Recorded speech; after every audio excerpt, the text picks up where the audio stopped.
No matter how eloquent I am in describing an apple to you, you might see the vivid picture in your eyes, in your mental eyes, but you still don't taste the apple.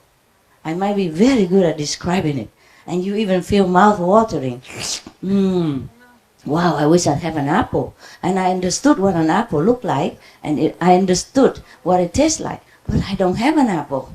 Apple is what you need, not a glorious description of it, no matter how good the description. So even here, I'm coming here not to talk to you, really, not to even answer your question, and not to make you think that I really understand everything I really understood everything from the universe. I really had a great eloquence. It's not that. It's just my presence that is a gift to you. Anything I talk, it's just okay to make you focus on me, or to make your mind a little relaxed. Okay, just my presence. That's the best, lecture I could give to you.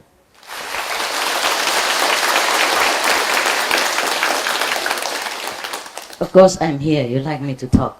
That's why I told you nonsense, all nonsense. Because according to me, they're also nonsense. Whatever I say is nonsense. It's like entertainment for your mind. But for the soul, you have different entertainment, deeper, better, truly awaken you, shake you up, shake the dirt out of your being. That is, if you have any being to shake it. What I mean is the dirt from your mind. So that he can let your soul free. Because the mind, is the concept of the mind, is the trouble of the mind that keeps the soul bound. Otherwise, nothing can bound the soul. The soul wants to use the mind and the body to experiment whatever around here. But if the mind and the body is not on a very cooperative mood, or not on a very high level, the soul just keep relying on those information and binding together. And that's how you're not liberated. It's just the mind that's the problem. So when you meditate well, deep, you fly away from the mind for that moment. That's why you experience deep happiness, which you cannot describe anyway. The moment that you suddenly lift up in samadhi, that is just something extraordinary. And if you do that anytime, any day, then the soul will be so used to, again, the freedom. Like when he sleeps. When we sleep because the soul is tired, want to get out, and at that time he's free. But daytime he had to follow the mind to see what's going on, to try to direct the mind. But the mind keep fitting wrong information. So if you meditate, you know how to get out of the mind and don't need it. Okay? And just look, the soul will look at it.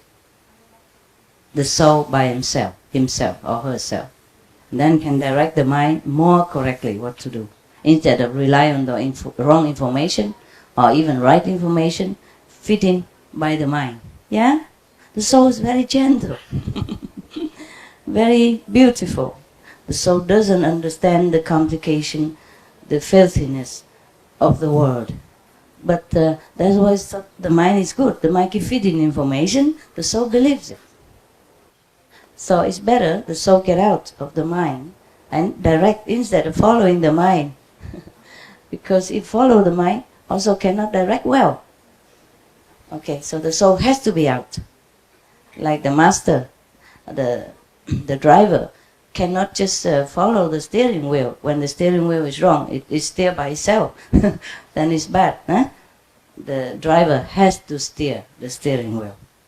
Okay, these are human language. I'm so frustrated.